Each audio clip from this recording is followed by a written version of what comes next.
അനന്യയും ആര്യനും തങ്ങളുടെ ബന്ധത്തെക്കുറിച്ച് വീട്ടിൽ സംസാരിച്ച ആ ദിവസം മുതൽ രണ്ടുപേരുടെയും ജീവിതം കൂടുതൽ പ്രകാശഭരിതമായി മാറി. തുടക്കത്തിൽ അനന്യയുടെ വീട്ടുകാർക്ക് ചെറിയൊരു ആശങ്കയുണ്ടായിരുന്നു.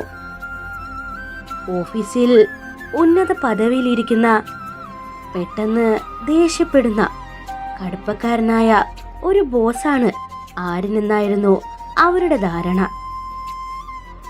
എന്നാൽ ആര്യൻ നേരിട്ടെത്തി അവരോട് സംസാരിച്ചതോടെ ആ ധാരണകളെല്ലാം തകർന്നു വീണു.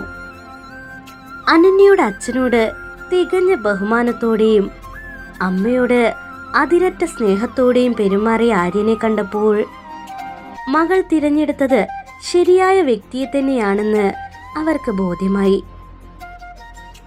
പുറമേ കല്ലുപോലെ കഠിനമെങ്കിലും ഉള്ളിൽ പ്രണയത്തിന്റെ 1000 നീരുറവകളുള്ള നല്ലൊരു മനുഷ്യനാണ് അവനെന്ന് അവർ തിരിച്ചറിഞ്ഞു.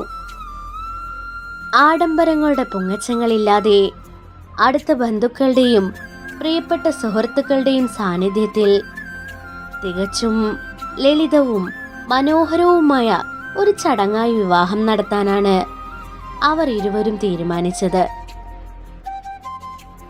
വിവാഹ ദിവസം രാവിലെ മണ്ഡപമാകെ ഉത്സവ പ്രതീതിയിലായിരുന്നു. ചുവപ്പു നിറത്തിലുള്ള കാഞ്ചീപുരം സാരിയിൽ മിതമായ ആഭരണങ്ങൾ ചാർത്തി വേദിയിലേക്ക് നടന്നു വന്ന അനന്യ ഒരു ദേവതയെപ്പോലെ അതീവ സുന്ദരിയായിരുന്നു. അവൾ ഓരോ ചുവടും വെച്ച് മുന്നോട്ട് വരുമ്പോൾ ആര്യന്റെ മിഴികൾ അവളിൽ തന്നെ തറഞ്ഞു നിന്നു. ആ കൺകോണുകളിൽ പ്രണയവും ആരാധനയും മാത്രമായിരുന്നു. അവന്റെ ആ നോട്ടം കണ്ടതും അനന്യ നാണത്താൽ വിറപൂണ്ട് തല താഴ്ത്തി. അരികിൽ നിന്ന് അജയ് ആര്യന്റെ തോളിൽ തട്ടി ചെറുതായി പരിഹസിച്ചു. സാർ, ഇങ്ങനെ നോക്കിയാൽ ചേച്ചിക്ക് നാണം കൊണ്ട് നടക്കാൻ പോലും പറ്റില്ല കേട്ടോ. ആര്യൻ ചുണ്ടിൽ വിരിഞ്ഞ പ്രണയച്ചിരിയോടെ അവന് മറുപടി നൽകി. എന്ത് ചെയ്യാൻ അജയ്, അവളെ നോക്കാതിരിക്കാൻ എന്റെ കണ്ണുകൾക്ക് കഴിയുന്നില്ല. അത് കേട്ടതും അനന്യയുടെ കവളുകളിൽ കൂടുതൽ ചുവപ്പുരാശി പടർന്നു. ശുഭമുഹൂർത്തത്തിൽ മന്ത്രധ്വനികളുടെ പശ്ചാത്തലത്തിൽ ആര്യൻ അനന്യയുടെ കഴുത്തിൽ താലി ചാർത്തി. ആ നിമിഷം അനന്യയുടെ മിഴികൾ ആനന്ദാശ്രുക്കളാൽ നിറഞ്ഞു. ഇത്രയും കാലം മനസ്സിൽ കൊണ്ടു നടന്ന പ്രണയം ഇതാ സ്വന്തമായിരിക്കുന്നു എന്ന യാഥാർത്ഥ്യം അവളുടെ ഹൃദയത്തെ സ്പർശിച്ചിരുന്നു. ആര്യൻ പതുക്കെ അവളുടെ വിരലുകളിലേക്ക് തന്റെ കൈകോർത്ത് പിടിച്ച് മൃദുവായി ചോദിച്ചു, കരയുകയാണോ നീ? അവൾ കണ്ണീരിനിടയിലും മനോഹരമായി പുഞ്ചിരിച്ചു. ഇത് സന്തോഷം കൊണ്ടാണ്. അവളുടെ വിരലുകളിൽ കുറച്ചുകൂടി മുറുക്കിക്കൊണ്ട് അവൻ പറഞ്ഞു, ഇനിയൊരിക്കലും ഞാൻ നിന്നെ ഒറ്റയ്ക്കാക്കില്ല. എൻ്റെ ജീവനായി കൂടെ ഉണ്ടാകും എന്നും. വിവാഹത്തിന്റെ എല്ലാ തിരക്കുകളും ചടങ്ങുകളും കഴിഞ്ഞ് രാത്രിയായപ്പോൾ അനന്യ പതുക്കെ മണിയറയിലേക്ക് നടന്നു. അവളുടെ ഹൃദയം ഒരു പന്തയ കുതിരയെ പോലെ വേഗത്തിൽ മിടിക്കുന്നുണ്ടായിരുന്നു. മുറിക്കുള്ളിൽ പ്രവേശിച്ചതും മുല്ലപ്പൂക്കളുടെയും പനിനീരിന്റെയും വശ്യമായ സുഗന്ധം അവളെ സ്വീകരിച്ചു. കട്ടിലിൽ റോസാപ്പൂ വിതളുകൾ ഇത്ര മനോഹരമായി അലങ്കരിച്ചിരിക്കുന്നു.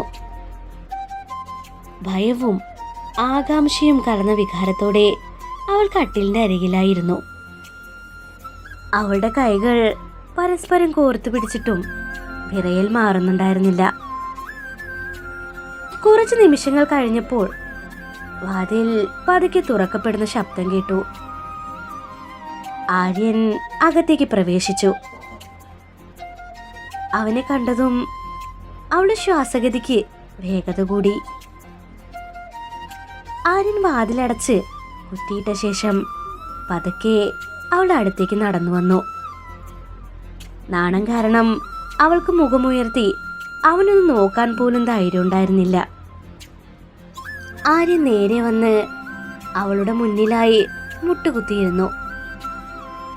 ആ ഇരിപ്പ് അവളുടെ പരിഭ്രമം കുറച്ചെങ്കിലും ഹൃദയമിടിപ്പ് കൂട്ടി.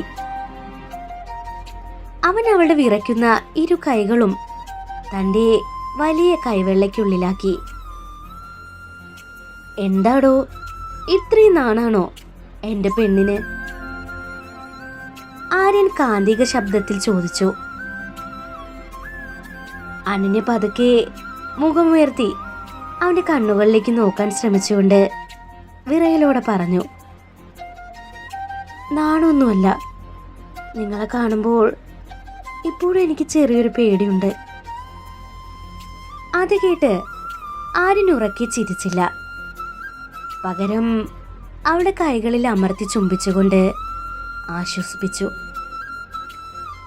എന്നെ പേടിക്കേണ്ട ആവശ്യമില്ല അനന്യ. അന്നത്തെ ആ കടുപ്പക്കാരനായ ബോസ് അല്ല ഞാനിപ്പോൾ. ഇന്നു മുതൽ നിന്റെ എല്ലാ സന്തോഷങ്ങൾക്കും പുഞ്ചിരികൾക്കും ഉത്തരവാദി ഞാൻ മാത്രമായിരിക്കും. അവന്റെ വാക്കുകളിലെ ആർദ്രത അനന്യയുടെ ഉള്ളം മലയിച്ചു. അവളുടെ കണ്ണുകൾ വീണ്ടും ഈറനണിഞ്ഞു. ആര്യൻ പതുക്കെ എഴുന്നേറ്റ് അവളുടെ അരികിലായിരുന്ന് വിരലുകളാൽ ആ കണ്ണുനീർ തുടച്ചു മാറ്റി.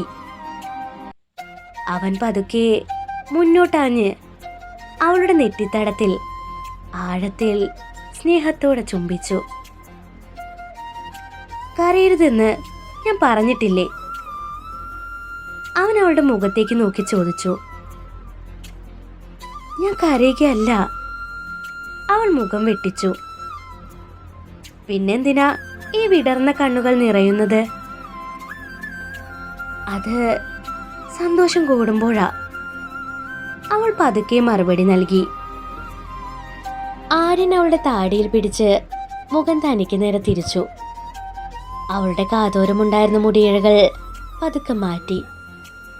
ചന്ദ്രപ്രകാശത്തിൽ തിളങ്ങുന്ന അവളുടെ മുഖം അവൻ ആവോളം ആസ്വദിച്ചു. നിനക്കറിയോ അനന്യ, എൻ്റെ ജീവിതത്തിൽ ഞാനെടുത്ത ഏറ്റവും മികച്ചതും മനോഹരവുമായ തീരുമാനം നിന്നെ സ്നേഹിച്ചു എന്നത് മാത്രമാണ്. ആ വാക്കുകൾ കേട്ടതും അവൾക്ക് സ്വയം നിയന്ത്രിക്കാനായില്ല. അവൾ പതുക്കെ അവന്റെ വിസ്തൃതമായ നെഞ്ചിലേക്ക് ചാഞ്ഞു.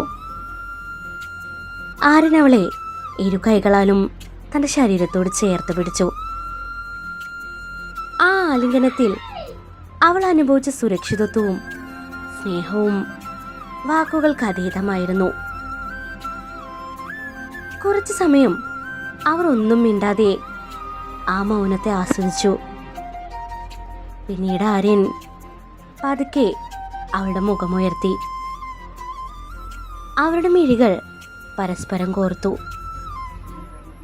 അവന്റെ കണ്ണുകളിൽ കാമത്തേക്കാൾ കൂടുതൽ പ്രണയത്തിന്റെ ആഴമായിരുന്നു. അവൻ പതുക്കെ അവളുടെ പവിഴച്ചുണ്ടുകളിലേക്ക് തൻ്റെ ആദരങ്ങൾ അടുപ്പിച്ചു. ആദ്യം വളരെ മൃദുവായി, പിന്നീട് തീവ്രതയോടെ അവൻ അവളെ ചുംബിക്കാൻ തുടങ്ങി. ആ ചുംബനത്തിന്റെ ലഹരിയിൽ അനന്യയുടെ വിരലുകൾ അവന്റെ ഷർട്ടിൽ മുറുകെ പിടിച്ചു. പ്രണയത്തിന്റെ സർവ്വ നിയന്ത്രണങ്ങളും നഷ്ടപ്പെടുന്നത് പോലെ അവൾക്ക് തോന്നി. അവൾ പതുക്കെ കണ്ണുകളടച്ച് ആ ചുംബനത്തിന്റെ ആഴങ്ങളിലേക്ക് ഇറങ്ങിച്ചെന്നു. ആര്യൻ അവളുടെ കവളുകളിലും ഇമകളിലും മാറി മാറി ചുംബനങ്ങളാൽ മൂടി. നീ എത്ര നാണിച്ചാലും എനിക്ക് നിന്നെ ഇങ്ങനെ ശ്വാസമടക്കി നോക്കി നിൽക്കാൻ വലിയ ഇഷ്ടമാണ്. അവൻ അവളുടെ കാതോരത്ത് മന്ത്രിച്ചു. അനന്യ വീണ്ടും നാണത്തോടെ അവന്റെ നെഞ്ചിൽ മുഖമൊളിപ്പിച്ചു. ആര്യൻ അവളുടെ നീണ്ട കാർക്കൂന്തലിലൂടെ വിരലുകൾ ഓടിച്ചു. അവൻ പതുക്കെ അവളെ കട്ടിലിലേക്ക് കിടത്തി. അവളുടെ കൈത്തണ്ടകളിൽ മൃദുവായി ചുംബിച്ചുകൊണ്ട് അവൻ പറഞ്ഞു, എന്റെ ജീവനാണ് നീ. ഒരിക്കലും ഞാൻ നിന്നെ വേദനിപ്പിക്കില്ല. അവൾ അവൻ്റെ തിളങ്ങുന്ന കണ്ണുകളിലേക്ക് നോക്കി തൻ്റെ വലതുകൈ അവൻ്റെ കവിളിൽ വെച്ചു. എനിക്ക് നിങ്ങളിൽ പൂർണ്ണ വിശ്വാസമുണ്ട് ആര്യൻ. ആ വാക്കുകൾ ആര്യനിലെ കാമുകനെ കൂടുതൽ ഉണർത്തി. അവൻ വീണ്ടും അവളുടെ ചുണ്ടുകളെ തൻ്റേതാക്കി മാറ്റി. ഇത്തവണ ആ ചുംബനം കൂടുതൽ ആഴമേറിയതും വശ്യവുമായിരുന്നു. പ്രണയത്തിന്റെ ചൂടിൽ അവരുടെ ശ്വാസഗതികൾ ഇടറി. അനനി തന്റെ കൈകൾ അവന്റെ കഴുത്തിലൂടെ ചുറ്റിപ്പിടിച്ച് അവനെ തന്നിലേക്ക് കൂടുതൽ അടുപ്പിച്ചു.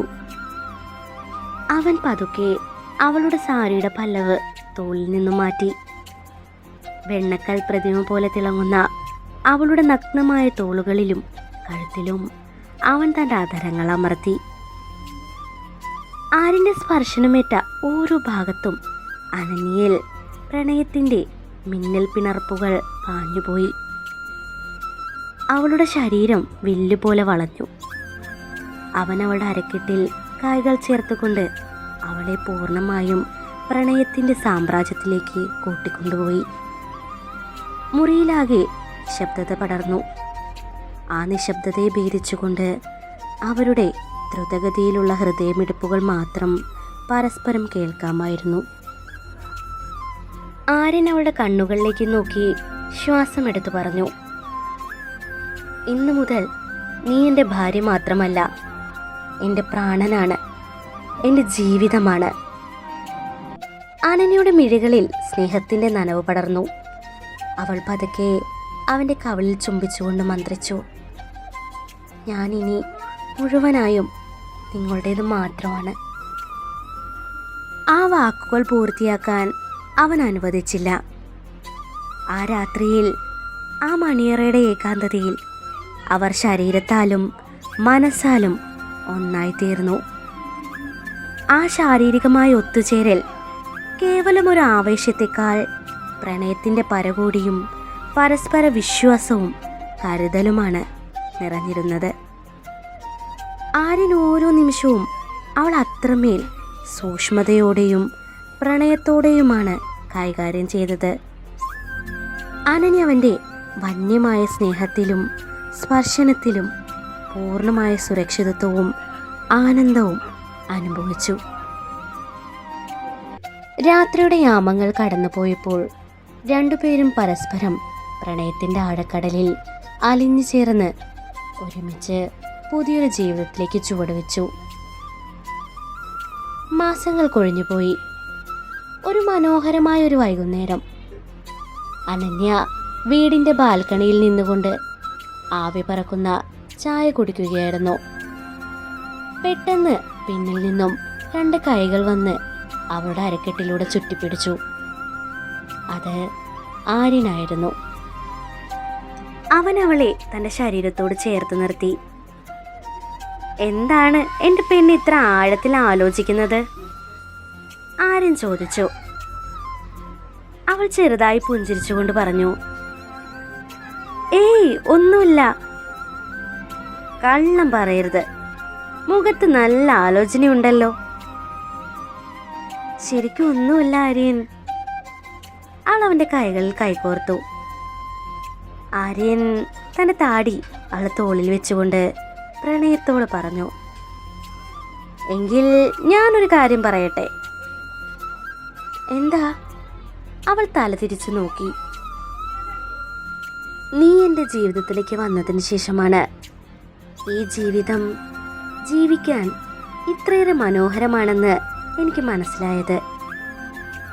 അത് കേട്ടതും അനന്യയുടെ ഹൃദയം വീണ്ടും സ്നേഹത്താൽ നിറഞ്ഞു. അവൾ പതുക്കെ തിരിഞ്ഞു നിന്ന് അവന്റെ നെറ്റിയിൽ ആഴത്തിൽ ചുംബിച്ചു.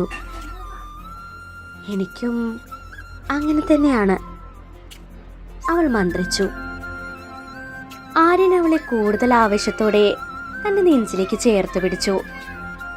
അസ്തമയ സൂര്യന്റെ ചുവപ്പുരാശിയിൽ പ്രണയത്തിന്റെ പുതിയൊരു പുലരിയിലേക്ക് നോക്കി അവർ രണ്ടുപേരും കൈകോർത്ത് നിന്നു.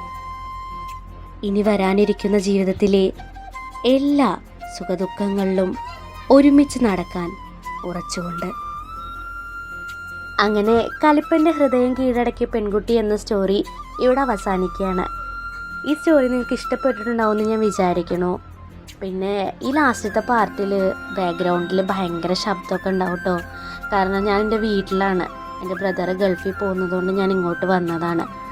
അപ്പോൾ എൻ്റെ ഫാമിലി എല്ലാവരും ഇവിടെ ഉണ്ട്. അതാണ് ഇത്രയും ശബ്ദം. നിങ്ങൾക്ക് ഇന്ന് സ്റ്റോറി ഇടണമല്ലോ എന്ന് വിചാരിച്ചിട്ട് ഞാൻ അവിടെ ഇരുന്നുകൊണ്ട് റെക്കോർഡ് ചെയ്തതാണ്. അപ്പോൾ ആ ബാക്ക്ഗ്രൗണ്ടിൽ ഭയങ്കര ചെറിയ ചെറിയ ശബ്ദങ്ങളൊക്കെ ഉണ്ടാവും. അതൊക്കെ ഒന്ന് അഡ്ജസ്റ്റ് ചെയ്യുന്നുണ്ടോ. പിന്നെ അടുത്ത ഇതിനേക്കാട്ടിലും നല്ല റൊമാൻറ്റിക് ആയിട്ടുള്ളൊരു വേറൊരു സ്റ്റോറി വരുന്നുണ്ട് കേട്ടോ. അപ്പോൾ ഇതിന് സപ്പോർട്ട് ചെയ്തതുപോലെ തന്നെ ആ സ്റ്റോറിക്ക് എന്നെ സപ്പോർട്ട് ചെയ്യാൻ മറക്കരുത്. Thank you.